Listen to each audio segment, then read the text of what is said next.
Welcome back to the Strength and Speed Podcast. I'm your host, Conquer the Gauntlet Pro and Strength and Speed owner, Evan Preparis.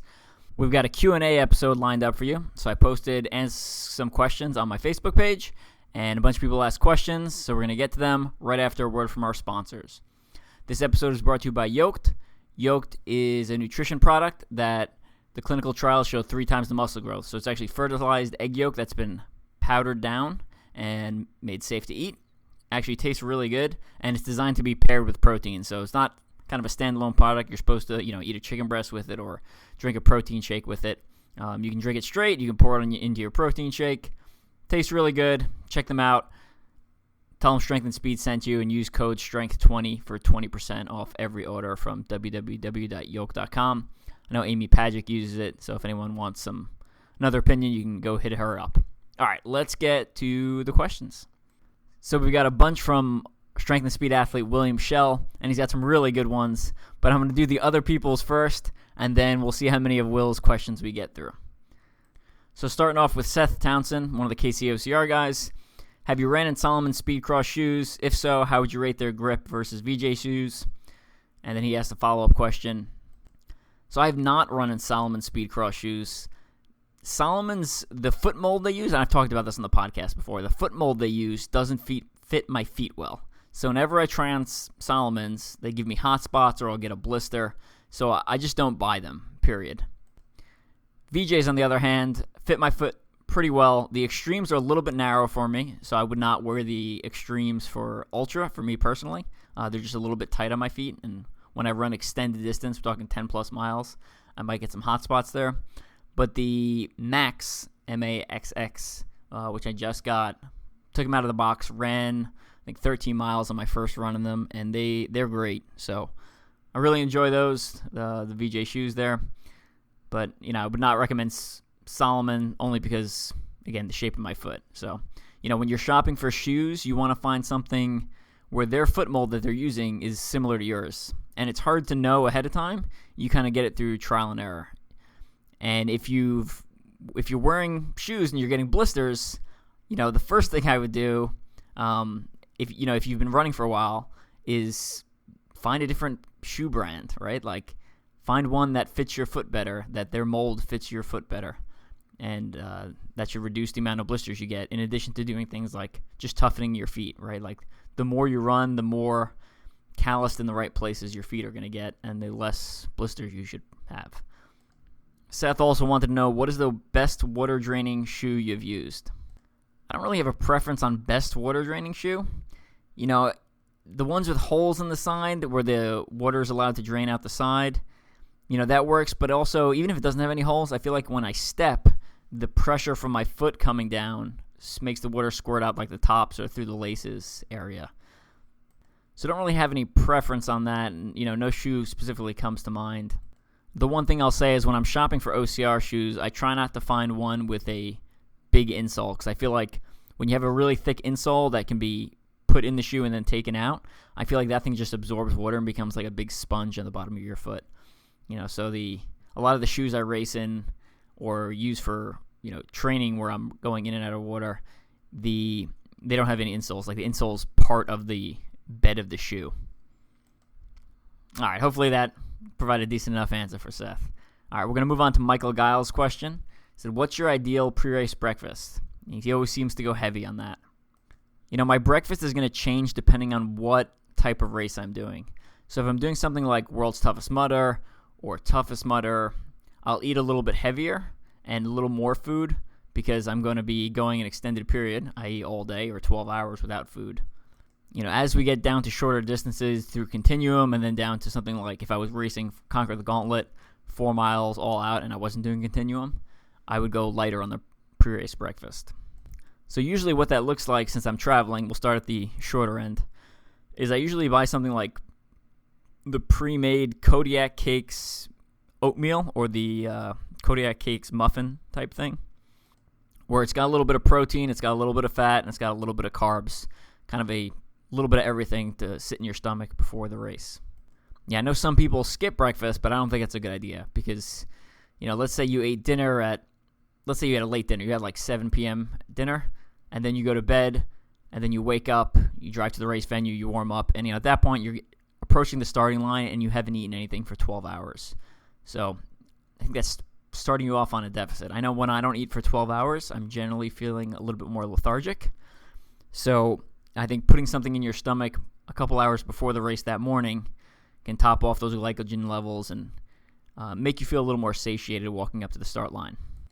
Then right before the race, about 15 minutes before the start line, I usually have our Hammer Nutrition gel. Maybe it's got some caffeine on it. Maybe it doesn't. Again, depending on the length of the race. Actually, the shorter race, I would go with a caffeinated gel. The longer races, I would not go with the caffeinated gel. And the reason is because most people start out too fast when they run ultra. And I don't need to have caffeine at the start because that's just going to make me start out even faster. So that's generally not a good idea. If we're talking Toughest Mudder, which starts at 8 p.m., my schedule changes a little bit. So for Toughest Mudder, I'll go to sleep Friday night at a relatively normal time, wake up in the morning, go eat a large breakfast, so something like go to IHOP and get French toast and eggs and, maybe a decaf, kind of a little sugary type coffee. That's to kind of fill me up, make me feel full. And then we usually head back to the hotel room, and I actually go back to sleep for a couple hours, which is a little bit hard, but Hammer Nutrition makes something called REM caps. It's a melatonin pills, essentially. And I take one of those when I get back to the hotel room, lay down, usually listen to an audiobook or something, and just close my eyes and relax, and I'll fall asleep. Maybe not for another, I won't sleep for 6 hours, but, I'll sleep for 2 to 4, and then just relax and rest and, kind of let your mind just relax so you can show up to the race well rested. So essentially before a Toughest Mudder, I almost simulate another night of sleep, but in the middle of the day. So when I show up to the start line of Toughest Mudder, I'm already well rested, and I never get sleepy during those overnight races. The only races I've ever been sleepy during have been due to time zone shifts. So when I raced in England, when I raced in Australia, and when I raced in Las Vegas after flying back from Lebanon. So those are the only 3 races, the Ultra OCRs, that I've ever been sleepy in. Which is another reason I don't take caffeine before the race, because I want the caffeine to hit me in the middle of the race when I'm feeling tired, or just, whether that be sleepy tired or just my body is physically tired. And it gives me a little bit more of a boost and allows me to push a little bit harder when I'm feeling a little bit run down. So yeah, those Kodiak cake type muffins or oatmeal is usually my go-to. If for some reason I forgot to bring one of those, maybe I'll hit up Starbucks and get an oatmeal and a breakfast sandwich, and I'll usually eat the oatmeal and about maybe a bite or two of the breakfast sandwich, just so I have, again, a little bit of fat, a little bit of protein in there. But the carbs, you want a little bit of carbs sitting in your stomach. And the one thing I forgot to mention about the gels beforehand is there's been a study where they were, they're testing a bunch of runners on a treadmill, and they allowed some of them to put some sugar solution, basically like Gatorade, in their mouth and swish it around and then spit it out. So essentially very little of it actually gets into their body, but it hits the receptors in their mouth and lets their body know there are more carbs coming. And what that does is fool the body and allows it to use more energy because it thinks it's going to get more energy, in a couple of minutes. So basically you're doing the same thing before a race. And I would just eat the gel, but if for some reason, you don't want the gel, or you don't want, your stomach already feels nauseous or whatever, then you can just kind of swish it around and spit it out. That last minute bit of carbs will raise your blood sugar and allow you to access that while you're actually running during the race. All right, we're going to jump down to Tony Wade's question. I believe from Florida, has come out to a couple of Conquer the Gauntlet Continuums. Gave me a run for my money a couple times. He said, what is your recommended recovery after an endurance event? I have my first 24-hour OCR next month with a 5-mile OCR the following week. In parentheses, I threw in Hunter's OCR stars in there just to punish myself as well. And if those of you are not tracking, OCR stars is Hunter McIntyre has a virtual OCR functional fitness type event that you can sign up for. It's relatively cheap, and it's got some pretty good cash prizes. Or, if you just want to see how you're stacking up against some of the top OCR athletes in a more of a functional fitness type setting, you can check that out. I believe it's also an OCR World Championship qualifier, which I think is the only virtual OCR World Championship qualifier. So he asked, what would your recovery week look like leading into the 5-miler? So first of all, my recommendation is don't do a 5-mile OCR a week after a 24-hour OCR. And I know that's hypocritical of me because I do stuff like that all the time. But, if you're going to do it, maybe you really want to do the 5-mile OCR just because it's fun, then, go for it. I just hope the 5-mile is not like an A race, a priority race for you. Even if you're doing the 24-hour OCR and you're not going all out, like you're not trying to win or really push your limits, that's still going to be a substantial toll on your body. Bottom line is you won't recover within a week. It's just not going to happen. However, guys like Ryan Atkins, or I can't remember if he's done it, but I know Allison Tai did a toughest mudder, or I think she did, maybe it was a 24-hour race, and then she won a short course the week after. It was a 10-mile tough mudder. I know I personally have done a 5-hour, 6-hour Warrior Rush race, and I won Conquer the Gauntlet the following week. So it can be done on the shorter stuff. The 24-hour OCRs, again, it's just a really substantial toll on your body. All right, let me actually start answering the question now. So my recovery week, if I was doing a 24-hour OCR followed by a 5-miler the following week, it's rest and sleep and eat healthy. So you're definitely not going to gain any fitness. I would not work out pretty much at all between those two races. The 24-hour OCR is going to mess with your sleep cycle, so you're going to want to try to get back onto a normal sleep cycle as soon as possible by taking naps or whatever you need to do to get back into that sleep cycle. And again, this is where I think REM caps is a great product that comes in handy. Ideally, you have something like Rapid Reboot, so the pants that compress by zones, that helps you circulate your blood, and that allows you to flush your blood around, clear the waste products without actually having to get on a bike and do some slow cycling. So if you have Rapid Reboot or you have access to Rapid Reboot, I would do those every day between Sunday and the following Saturday leading into the event. If you don't have something like that, I would do an ice bath on Sunday or Monday, try to reduce some of that swelling. Then maybe Tuesday or Wednesday, do some light cycling. Depending how I was feeling, if I felt like I was recovering really well, maybe Wednesday evening, I would do a couple of short intervals. We're talking 400 to 1,200 meters where I'm running at my 5-mile pace, just so my legs have that last memory of a quick turnover. I wouldn't call it a workout. Maybe, walk for a mile, jog for a little bit, and then do a couple of those short repeats. But even I'm really not even comfortable doing that. Really, the answer is rest and make sure you're getting your nutrition in, especially immediate post 24-hour OCR. So immediately after the event, you want to drink something like Recoverite, so a carb and protein drink that goes into your system immediately. And also on top of that, during the event, you want to make sure you're fueling good. So you don't want to end the event in this huge deficit where you haven't really been eating a lot of nutrition during the race, and then at the end of the race, you'll be at a negative calorie balance, absolutely, but you don't want to bonk during the 24-hour OCR because again, that's going to be another hole you're going to have to dig yourself out of. So drink something like Recoverite immediately after the race. Get a solid meal within an hour. And then, again, healthy eating, sleep a lot. And, honestly, the biggest challenge is mentally because you're going to feel tired and you're not going to feel like doing anything. And you're going to have to psych yourself up and get ready to perform again the following weekend. So I feel like I've been kind of bouncing around. So kind of to summarize my answer, sleep a lot, eat healthy, do almost no physical activity, use Rapid Reboot, and maybe on Wednesday do a light cycle or, a walking mile followed by a couple of, I literally mean a couple, like 2 or maybe 3 repeats between 400 and 1,200 meters long, just to get your legs moving again.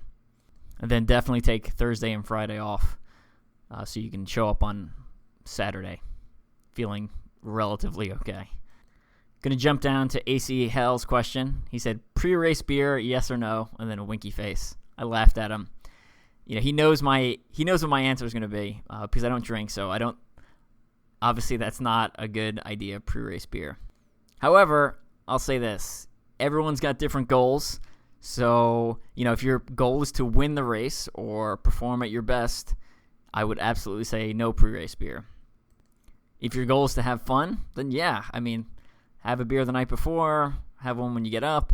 I would caution against, especially in the summer, having those beers and then, doing something like Conquer the Gauntlet Continuum, which I usually end up fairly dehydrated at the end anyway. So obviously alcohol is a diuretic and that will speed that. So probably not the best idea there. On the last time we had Luke Labonte, a nutritionist, on the podcast, he had some good recommendations on if you should have like a glass of wine the night before or beer to help with your nerves. That is an option if it's absolutely necessary, but I think you eventually want to get to the point where you don't need that. You just want to be mentally strong enough and be physically prepared enough that you don't need that outside help to calm yourself down. And the reason I don't drink is it's a math equation. So the people like to tell me, oh, well, one beer is not going to hurt you. And I say, yeah, it's true, but it's not going to help me either. So why am I putting something in that is not going to help? At best case scenario, it does nothing. Worst case scenario is it hurts my performance. And other athletes may be good enough where they can still drink and perform well and be able to recover in time. I don't think I'm one of those people. And I think even the ones who do that, if they cut out drinking altogether, I think they would perform better across the board. But life's a balance, and that extreme lifestyle of no drinking and healthy eating and consistent training may not be for everyone. So you got to make your choices and do what makes you happy, but kind of understand the consequences that you're making with your decisions. All right, let's start jumping into William Shell's questions. First of all, I want to give a shout out to William Shell. Super fast runner at like short distance stuff. So we're talking 400, 800 meters. Used to be, since you're a pro runner, had a shoe sponsor. Shout out to him because we used his property for day 7 of OCR America 2 when Hell Freezes over this year. And he set up a very impressive course for something that essentially was around his family's, property and farm area there, and with some pretty legit obstacles. And you can watch the Stoke Sheds recap of that on the Stoke Shed page there, day 7, OCR America. Also want to give him a shout out because we went to, I think it was OCR World Championships back in 2017 and he failed a whole bunch of obstacles. And at the last CTG, he messaged me after and was like, just completed Pegatron. So he's come such a long way, and it's been great to see, you stay consistent and you keep training and you add specificity. Like you built all those obstacles at his house to help him get better. And he's continuing to improve, which has been pretty awesome to see from an outsider's perspective. All right, let's get to his questions. First one is, any tips to train when your arm's grip gets pumped out, fatigued, or how to help them recover during a race? I feel like I got the grip strength to complete virtually any obstacle, but if they come in quick succession or I end up having to do multiple attempts, my forearms get fatigued and never seem to recover, making the rest of the race basically a wash. So we'll handle the training part of this first. I don't really, when my arms get pumped out during training, I lean into it, right? So I like that feeling. I think that's good. I used to do bodybuilding, and that's the feeling you want to get. And if you've seen Pumping Iron, you can remember what Arnold Schwarzenegger compares it to. Not quite that good. But basically, once I get a pump during training, I keep lifting weights and pushing it, so I try to keep that going as long as possible. And I think that's largely, when you keep pushing that limit, it'll keep making you stronger. And then hopefully during race, you don't have to reach that point where your arms get pumped out. When I go climbing and my arms start getting pumped out when I go climbing and I'm having trouble holding on to whatever route I'm doing, I'll go down to an easier route and keep climbing with the pumped out arms, just with bigger grips. So I'm leaning into that training, trying to make my body better. I don't really have the best answer for this one because essentially my answer sums up to, get stronger and get better, which is easier done in concept than it is in reality. I think with a lot of people, when they're having trouble on obstacles, the biggest improvement can come in the form of efficiency. If you're being efficient through an obstacle, you're not even hanging on it for very long. Like I know we were at ROKC Olathe a couple weeks ago, and they were doing a dead hang contest where, who can hang from the bar the longest. And I think Calvin Tran, one of the KCOCR guys who also trains at Apex Climbing Gym, and if you saw the video going around of him leading up to NORAM last year, he was the one doing Gibbons, and then he flips the peg in between each move. He can hang forever. I think he got like 7 minutes or something dead hanging in the competition, so he won. I did not participate, but I would be shocked if I got much over 2 minutes. I'd be surprised if I even got 2 minutes. I don't think I would, maybe with the pressure of people watching, I'd be able to go that long, but yeah. And the bottom line is you're never on an obstacle for that long. The longest you should be on an obstacle is maybe 40 seconds. And that's like if you were really having trouble on a rig or you're really having trouble on Pegatron. Essentially you want to keep improving where you're getting through these obstacles faster and using less energy instead of increasing your grip strength to hang longer. So my answer, again, not very good, is train more, get better, and get more efficient. For in-race, that's a different story. Once it gets pumped out during the race, you want to give it a little bit time to recover. And at this point, it really depends on what's going on in your race, right? If you're going for a podium spot or some sort of new PR, maybe you rush back into the obstacle before you're 100% ready so you don't lose that podium spot. If your goal is simply not to lose your band, I would stop, relax, breathe, rest your arms, maybe even lay down for a little bit depending on the weather and how things are going, and kind of let your arms return to normal and then give it another go. Also part of that is mindset. You have to, when you get to an obstacle, you have to believe you're going to make it across on the first time. Every time you fail an obstacle and have to retry it, there's an exponential increase in difficulty because you've already tried it and your arms are getting tired. So you want to try to get through things on first time. I know personally when I've done Conquer the Gauntlets, I usually do the best in the Elite Heat when my main goal is just to make it through every obstacle on the first try. And I make it through everything on the first try and I focus on that. The race goes smoothly. And I typically end up running faster and being more smooth and coming out with a higher placement. So yeah, let's kind of jump on to the next question. So Will asked, you've won a 4-mile CTG and won teams at World's Toughest Mudder, 2 complete opposite distances. Do you vary training leading up to these distances, different distances, or is your training consistent the same? What does training look like? Just a generalization of days is fine. With the start of Continuum, I have switched to almost all aerobic training. I do very little intervals.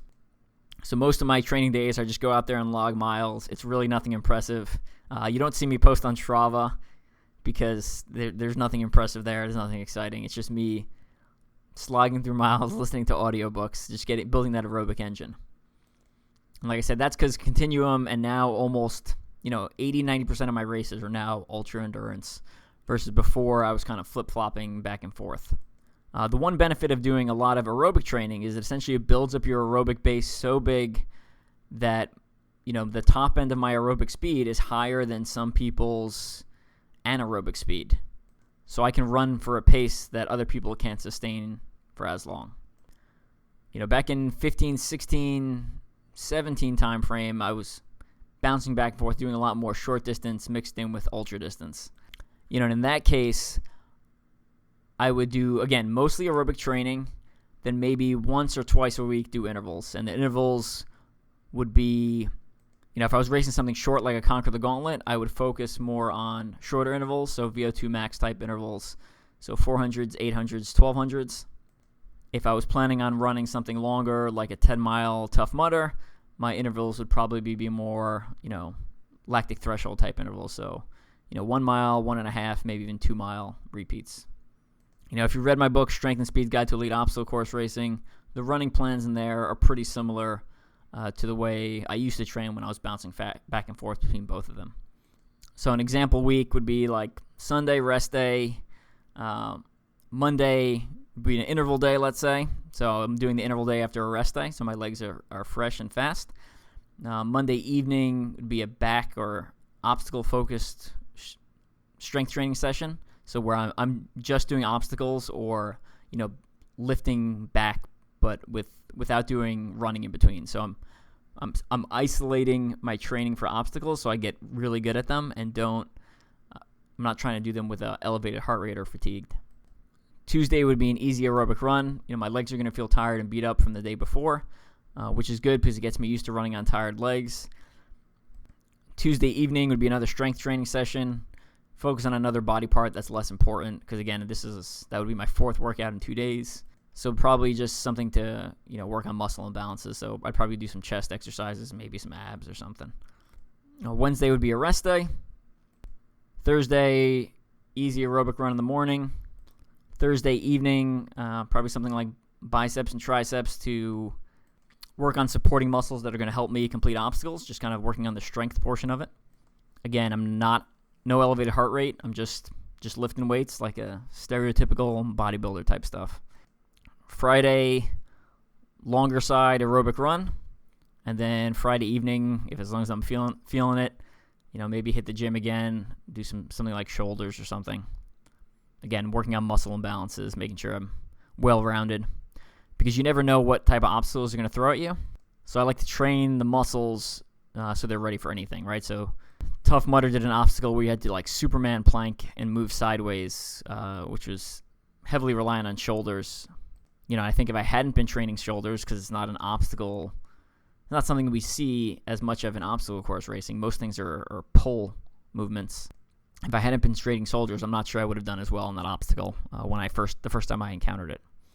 And then Friday, that was Friday. And then Saturday morning, do another long run, and then Sunday, rest day. So ideally I'm doing, Friday, Saturday, those are just example days of the week, but I'm doing 2 long runs back to back.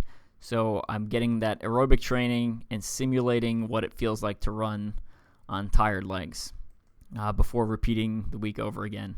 And if I was only doing one interval training a week and still trying to do ultra and short in the same season, I would probably alternate weeks. So one week do a VO2 max workout on Monday, the next week do a lactic threshold interval on Monday and kind of bounce back and forth.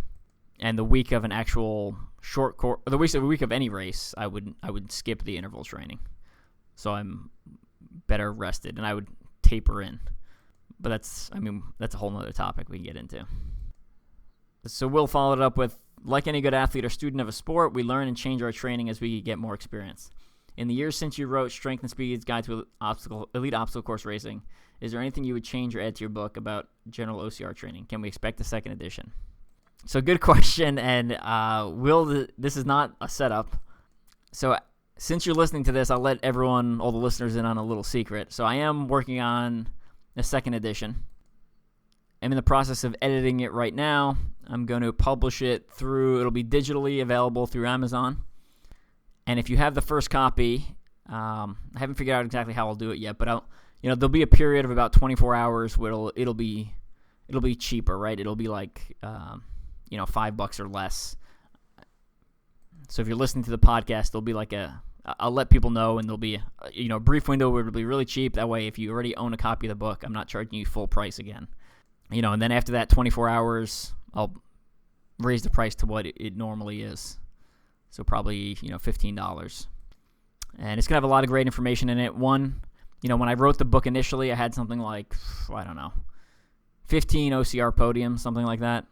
Since then, I've gotten another 40, right? So I've gotten a little bit more experience. And, this was, at the time I wrote it, I think I hadn't even done OCR America 1 yet. So since then, I've done, OCR America 1 and 2, and they're the Gauntlet, OCR Mill, Ultra OCR Gauntlet Slam, all these ultra endurance events where I learned a lot about obstacles and training and how to make your body perform well.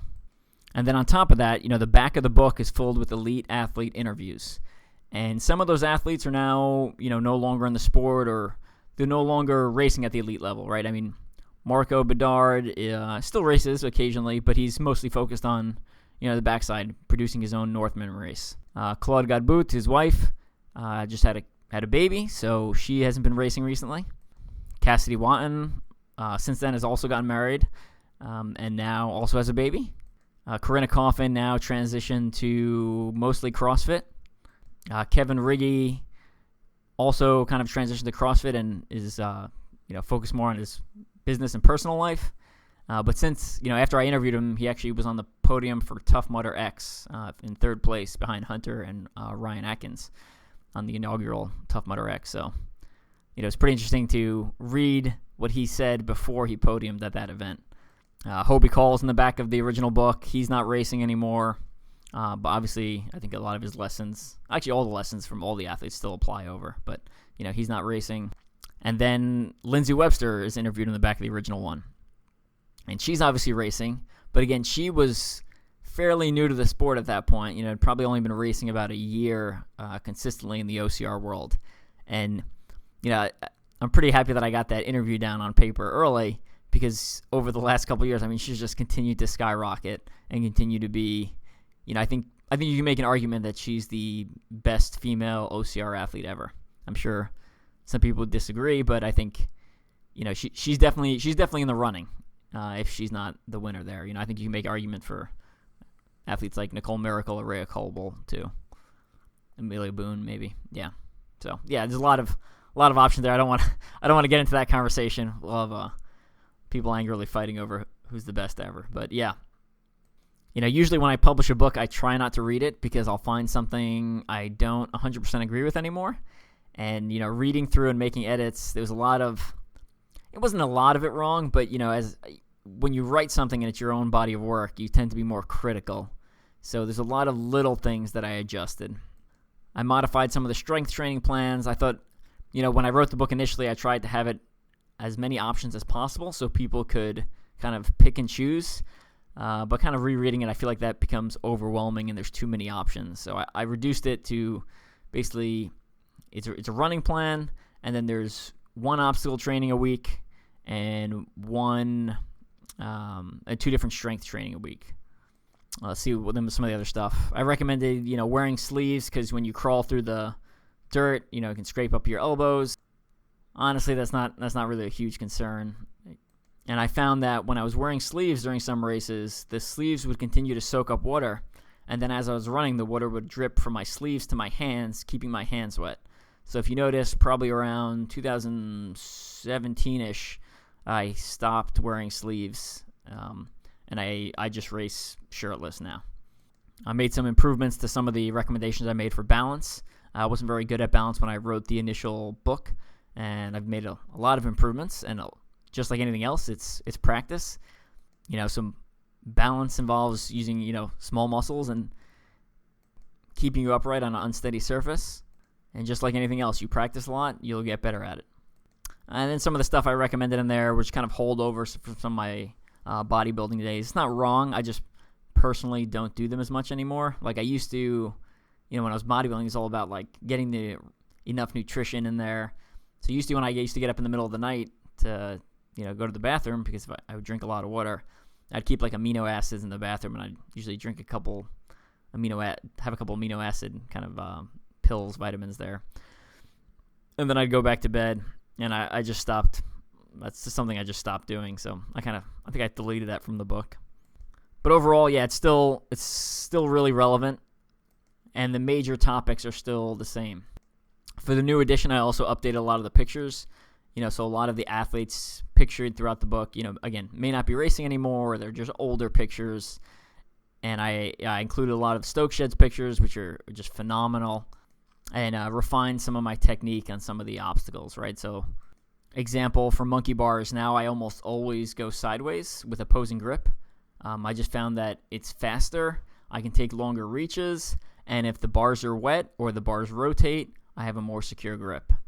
Whereas I think in the original version of the book, I think I recommended just going across and, kind of normal, hands facing forward. But I found that sideways, taking these big movements, using your body's swing, has been faster and easier and more secure overall. Those are some of the changes that come off the top of my head. I know there's more in there, but I made the initial changes back in probably March, so I don't really remember all of them right now. But again, that's our secret there, so don't be telling people that, because then they'll stop buying my book in the hard copy in the older format. With all the OCR America and all the other ultra stuff I've done, I found efficiency is just so important for these obstacles. It's the reason several days into OCR America, I'm still doing almost all the obstacles on almost all the courses. It's because when we get to a set of monkey bars, I'd be on there for a total of 7 seconds, because I'm taking a couple of really big reaches, flying through it, and letting go. My hands were tired, and my muscles and back were tired, but I can suck it up and develop a short burst of energy to get across things. I remember on the first OCR America at the Viking OCR in Greenville, New York, they had a Tyrolean rope traverse. That was pretty short. It wasn't one of the longer ones. And if I tried doing it the normal way, hanging on the bottom or going up top, I would just get exhausted because I'd be physically hanging on the rope for a really long time.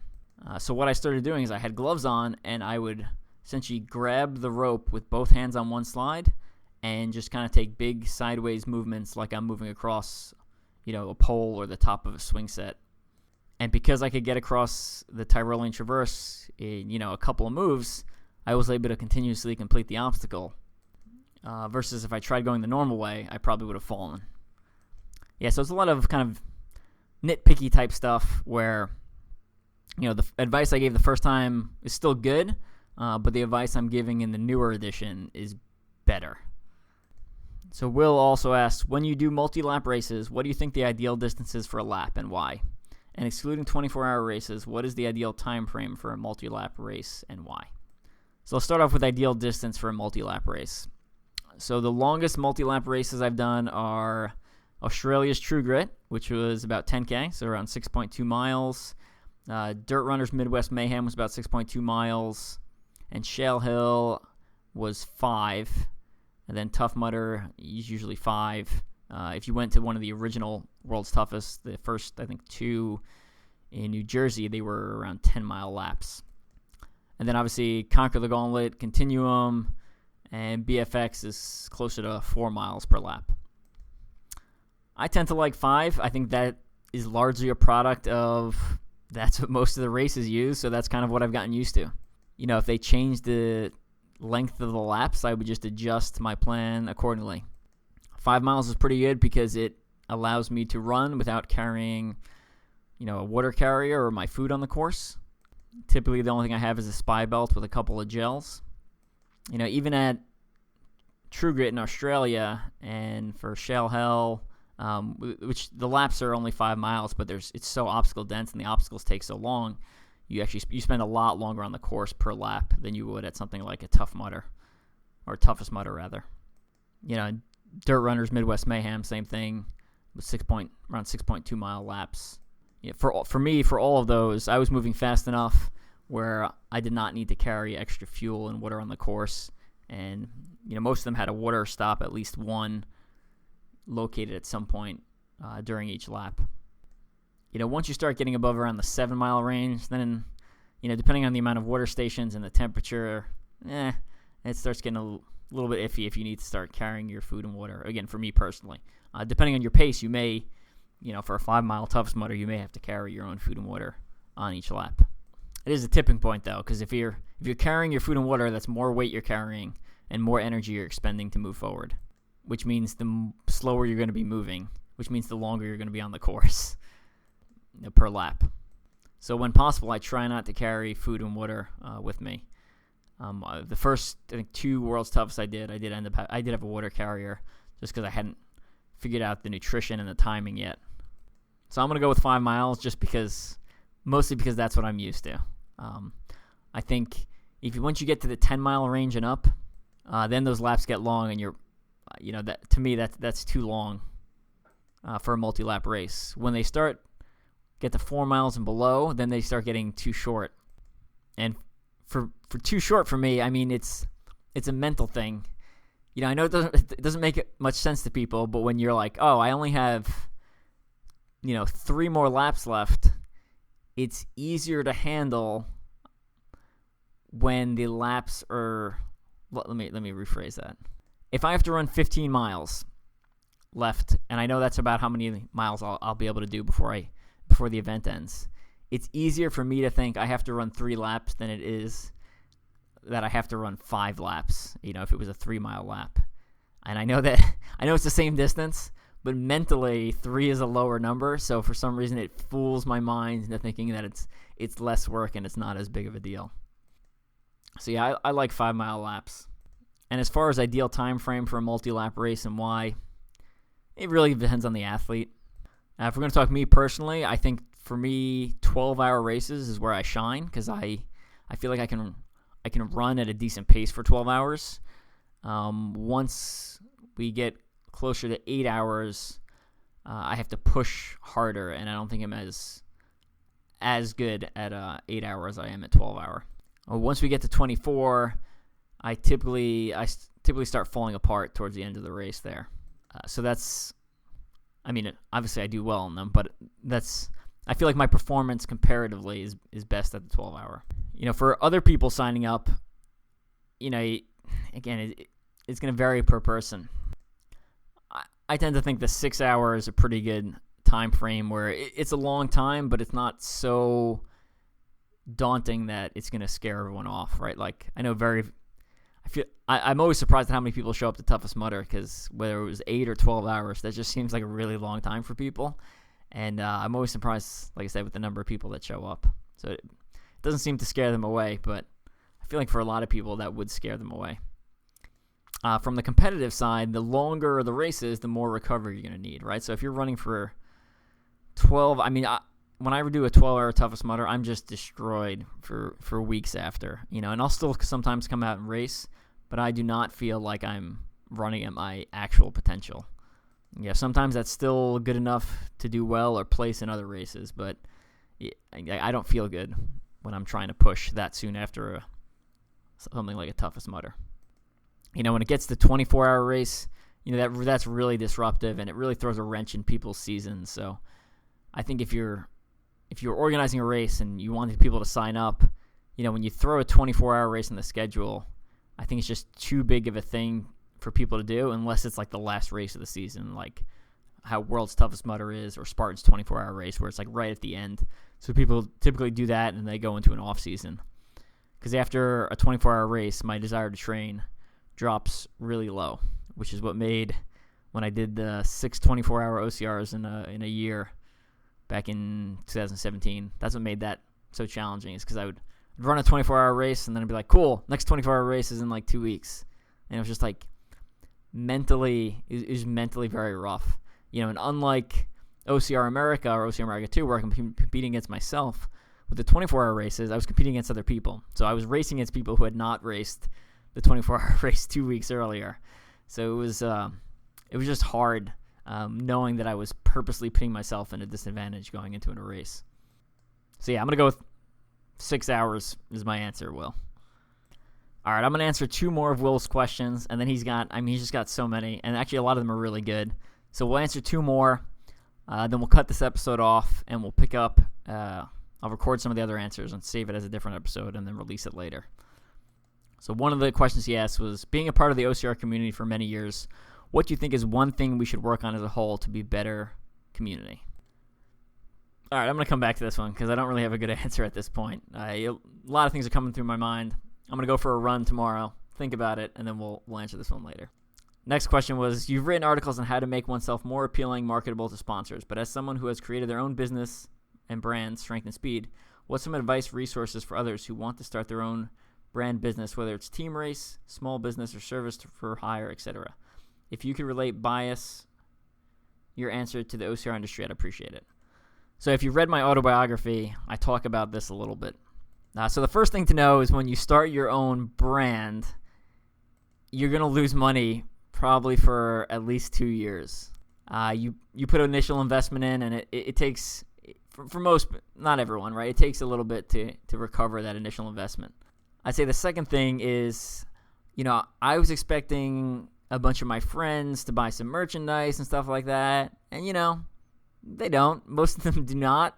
It's kind of like when your friends start a band and they start trying to sell CDs, and people aren't buying their CDs even though you know them. Instead they're going and they're spending money on something else. So don't get discouraged when initially you don't see that initial return. So I would not rely on friends initially to support your brand. The other thing I'd say is a lot of it's trial and error. I've tried doing a whole bunch of different things to promote strength and speed. Some of them work, some of them don't. Some of the ones, some of the articles I write that I think are just so good, just get no traction and no one seems to care.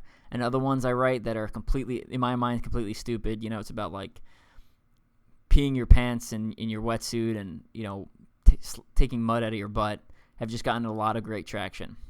Actually, the thing that's gotten the post I have that has the most traction was some meme I stole from another web. I don't even know where I got it from. I saw it on my Facebook, saved it to my phone, reposted it 2 months later, and it got some absurd number of shares. Yeah, I paused the recording to bring up the post, so I'm going to read it to you. This is a meme that I don't know where I got it from. It says, fitness tip. Never stop pushing yourself. Some say 8 hours of sleep is enough. Why stop there? Why not 9? Why not 10? Strive for greatness. Do 15 push-ups instead of 10. Run 3 miles instead of 2. Eat the whole cake instead of a slice. Burn your ex's house down. I believe in you. And then it says, this is sending so many mixed messages. That post by itself got 7.2 thousand reactions and 3.8 thousand comments. I can't see how many shares it got on the version I pulled up on my phone there, but it was a lot. It took the number of likes I had on strength and speed, and I think doubled it. We went from 5,000 to 10,000. And honestly, I don't even think it's that funny, but people seem to eat it up. And that's literally according to the internet, that's the best thing I've ever posted. It's not my book, it's not my fundraising charity events, it's not all pushing my body to the limits. It's that meme. So a lot of the stuff I've been doing on strength and speed is trial and error. And the one lucky thing is, I have a day job, so I'm not 100% reliant on it, which can be a blessing and a curse. It's a blessing because I don't, if things fail, it's okay. It's not the end of my career. At the same time, it's a curse because you have an easy out, right? If things get too hard, you can just give up and it doesn't matter. You don't have to do this to make a living or to get perks. So whatever business you're doing, I would find something you enjoy and that you're willing to do even if not many people care. Because if you're solely doing it because you want to make money, one, you may not ever make money, and two, it's going to be a lot more stressful than any other job. If your only goal was to make money, you'd be better off going and working at McDonald's, because the amount of time and energy and investment you're going to put into whatever business or brand you're trying to start, you're going to spend a lot more. You're going to make significantly less money than you would in dollars per hour if you just went and got a minimum wage job and flip burgers and cooked fries for a living. Some of the other challenges is I get my ideas from looking around at other sports and other brands. So you see another brand doing something, right? Let's say, oh, they're selling T-shirts. So just because that brand is selling T-shirts doesn't mean the T-shirts you make are going to sell. Even if your T-shirts are better than the other brand's T-shirts.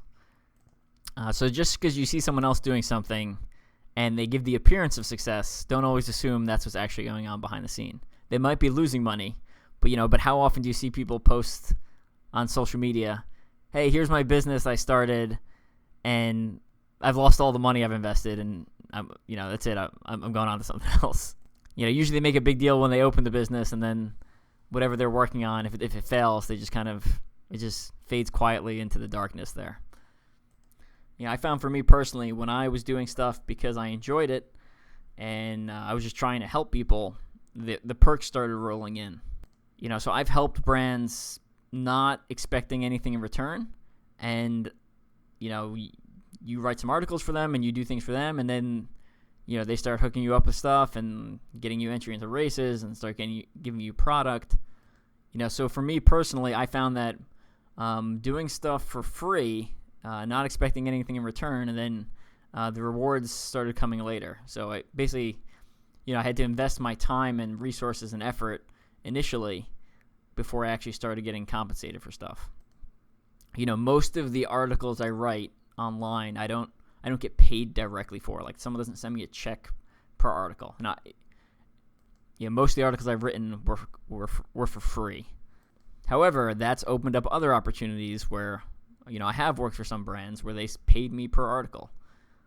I'll also say, if you're looking for ambassadors for your brand or people to help promote your brand, let those people come to you versus you seeking them out. When I try to give someone some free product or something for free, that where like I approach them first, they typically don't do as good of a job as if someone who approaches me and was like, hey, I'd like to represent, your brand. The people who approach you, want it more and are more appreciative, as shown by them willing to go out of their way to ask you for something. Yeah, so, a lot of it's trial and error. You could say some of it's luck. I don't typically believe in luck. I think the appearance of luck is that someone who has been working hard and has put themselves in the right place enough times where at some point, things just happen to line up via God's providence or whatever, and things happen to work out. With all the books I've written and the articles I've written, I do it because I enjoy it and I'm relatively good at it. And I occasionally get some pretty good perks out of it. But again, it requires a lot of time. Like, every time... Actually, it doesn't take me that long to write a lot of the stuff. The editing and the adjusting and the adding of pictures and captions and formatting, to me, that's the worst part. I hate it, right? Like, I'm on a business trip right now, and basically every night for a couple hours, I've been going in and adjusting font sizes and spacing and moving pictures around, and then it has like a ripple effect where I gotta fix everything now. So all my books are now, except for Strength and Speed's Guide to Elite Obstacle Course Racing, which I said I'm still working on, but all my other books are available in digital on Amazon, and they're also available on hard copy on Amazon. So I prefer if you buy it off me, because I typically get a better return on those. But if you want to buy it off Amazon, that's fine too. For most of the ones on Amazon, I updated the cover and maybe some of the inside pictures, but the majority of the content is still the same. So if you like different pictures, then maybe get the one off Amazon. Or if you want me to sign your book, then you got to buy it off my website, because I don't sign the ones off Amazon. And the other thing is, just because like I mentioned earlier, just because your product is better doesn't mean you're going to make more money or it's going to sell better or you have access to the right market. Example, at least in my mind, I think Conquer the Gauntlet has the best obstacles around, right? I love their obstacles. I think they're great. I think they're inventive. When you compare that to Spartan, I'm not a huge fan of Spartan obstacles. I don't think they're good. And when you put them side by side, it's like, well, how can people not be flocking to Conquer the Gauntlet over Spartan? The answer is a complex answer, but it involves a couple of things. One is market. The Spartan has their races in bigger cities with more people. It's just a sheer numbers game there. Two, it's marketing, right? They push hard on their marketing, and they've built this lifestyle brand around Spartan and that whole ethos there that just sells really well and appeals to people's inner desires there. And three, another big one is their initial investment, right? Joe DeSena has very deep pockets, a lot deeper than I had ever expected, as shown by him buying Tough Mudder and all their debt, at the beginning of this year. Yeah, I don't know how qualified I am to give this answer, but Strength and Speed has made some money, so we're doing okay, and we've obviously continued to produce books and podcasts and stuff like that. So it's still worth my time and energy, but at the same time, I do it because I enjoy doing it. And when I stop enjoying it, I will, I'll shut down the Strength and Speed podcast or maybe turn it over to someone else to host, and move on to something else with my life. When I was initially starting it, I did listen to a couple of business-related books. To me, none of them, I wasn't really crazy about any of them. I feel like they were just, most of the books I listened to, I did audiobooks for most of them. I feel like they were just preying upon people looking for help. And like I said, for me personally, I had a background where I participated in a lot of other different sports, And when I found OCR, I started looking around. I was like, well, what does other sports have that OCR doesn't? The first thing I identified was there's no book that talks about the competitive side of obstacle course racing, right? There's everything. Every book is the intro's got the beginner's guide to mud runs and stuff like that. And I was like, someone should write a book on competitive obstacle course racing. I was like, well, I've got enough knowledge and a personal trainer certification, and I'm doing pretty well at this stuff. So I think I'm qualified to, or better qualified than anyone else. And I've been shocked that it's now 2020 and I'm still not tracking any other competitive obstacle course racing books. Maybe one slipped in under the radar that I wasn't tracking, but I haven't seen one. And some of the other things I'll say is there's sometimes unseen benefits, right? So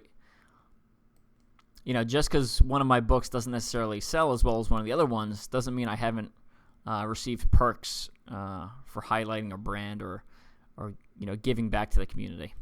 Honestly, I feel like I've gotten so much out of the OCR community and the brands and the sport than I ever really imagined would ever happen in my lifetime. So I really consider all the perks and benefits I've received a complete blessing. Just like in fitness, I think the appearance of success is often those that just didn't give up. How much money you pour into something versus how much money you get out of it and what you're expecting in return, that's going to vary per person on, what you're comfortable with. One of the unseen benefits that I wasn't expecting about, starting Strength and Speed is I started figuring out when I was looking for sponsors, kind of what they could see and what they liked. Just a quick example, if someone hashtags Strength and Speed, I don't see that unless I go searching for that hashtag. Versus when someone tags, at Strength and Speed, Team Strength Speed, then it appears on my Facebook feed and lets me know that someone tagged me and I can find it to reshare. So that allowed me to better use social media when I was, getting sponsors or promoting sponsors. So I could understand what they could see and what they couldn't see or would have a little more trouble seeing. Also really simple stuff like, I know we're straying into a little bit more about personal sponsorship and less about, running a brand, but, when a brand uses my image or, publishes one of my articles, I share it, right? I share it more than I share my own stuff that's published on Strength and Speed because I'm trying to give back to them and thank them for, using one of my articles or using my image for something. And I'm always shocked with how often, examples, right? Like I'll put a guest on Strength and Speed. I obviously share it to my personal page. I'll share it to Strength and Speed Instagram. I'll share it to usually my personal Instagram. I'm always surprised at the number of guests who they're on a podcast, they spend an hour talking to me, and then they don't even share it to their own page. I'm not mad about it. It's just I just find it very odd. For those of you who are looking for sponsorships, just simple things like that. People are appreciative of that. Even if not a lot of people listen or not a lot of people click on the link or read the article, whatever. The fact that you've taken the extra 2 seconds it takes to push share, brands appreciate. Other than that, I would encourage you to go back and listen to some of the when David Mainprize was on the episode. So I listened to when I had him on the podcast, and then also he was on Link Endurance. I don't know, it was like a year or two ago. He talks a lot about the backside industry of the brand, and or running a race. I'd also listen to the Christopher Accord one. And there's just a lot more that goes into races and running a business than most people typically think of. And I know when David was on, I can't remember if it was my podcast or Link Endurance, he talked about the cost of marketing and just how, if you really want to get something to take it off, how high that cost is. Which, relating it back to the pop culture world, you look at someone like the Kardashians, who I'm still not 100% sure why they're famous, but they have this enormous marketing behind them, right? They just push forward on marketing on all fronts. And I personally don't enjoy anything they put out, but they seem to have convinced people that they should listen to them and follow them and watch their TV show. And a lot of that has to do with how hard their marketing pushes. With a lot of my books, I push marketing, but I usually don't do things that cost money. I try to, write articles for people and market it that way, or produce a podcast and market my books that way.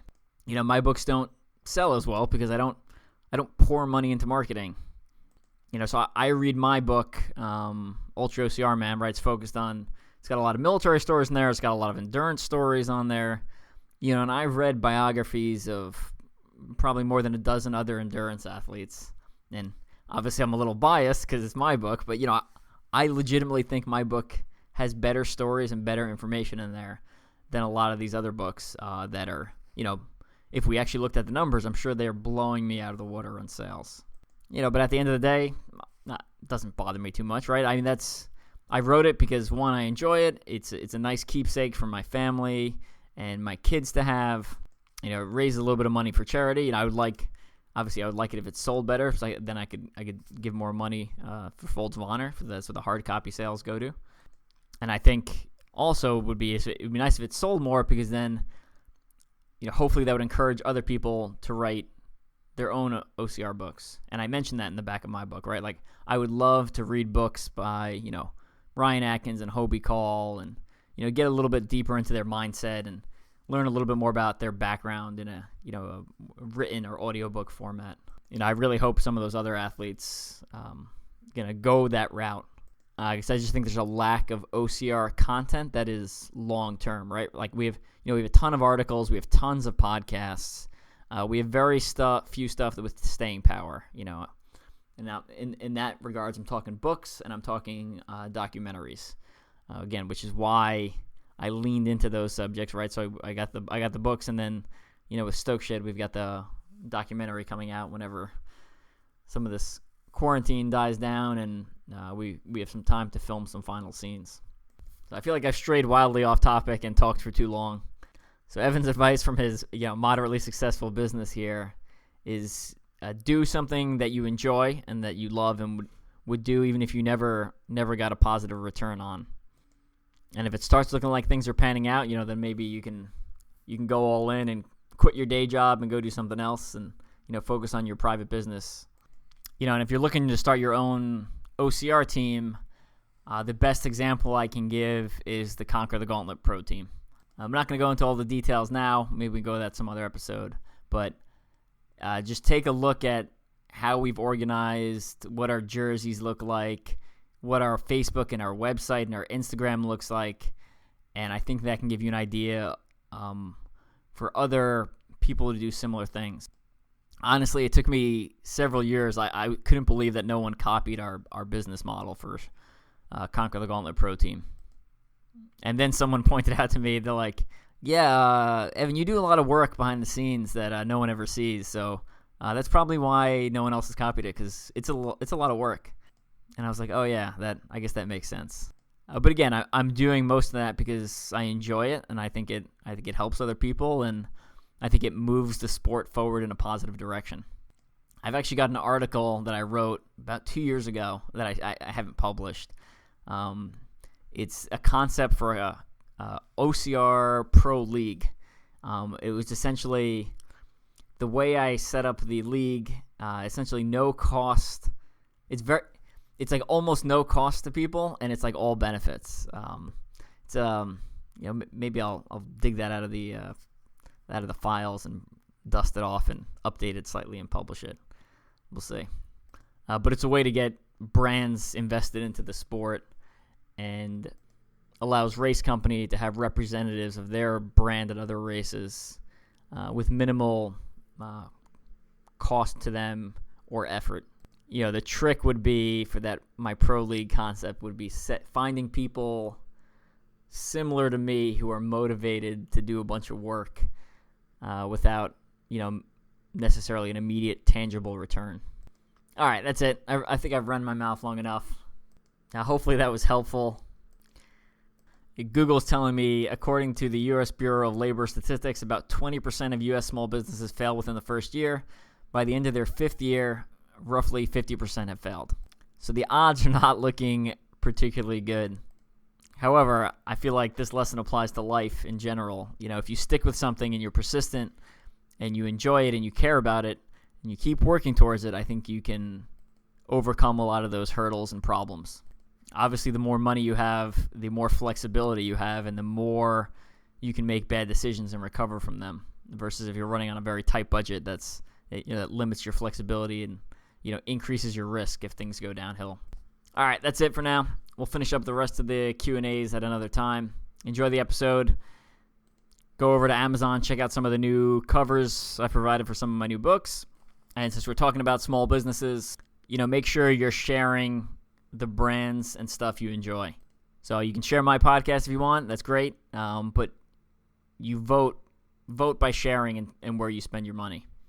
So if you want more OCR books, buy OCR books. If you want more Conquer the Gauntlet races, go to more Conquer the Gauntlet races. If you want more Spartan races, go to more Spartan races. If you want more Savage races, share their posts. That article I wrote on Mud Run Guide where we talked about Brett Stewart, about what we can do to help brands during this time, is very applicable and continues to be applicable because the brands we know and love are going to have trouble recovering from quarantine. And again, like we talked about with Brett Stewart, I don't think the sport's going anywhere. The face of the sport may change drastically in the next couple of years. And the brands we support, it's a large we, will be the ones that survive and continue to put on races. So vote with your money and share and promote the brands you like, and that'll send a signal to them to keep doing what they're doing or improve what they're doing to match the desire of the people signing up. All right, we'll catch you later.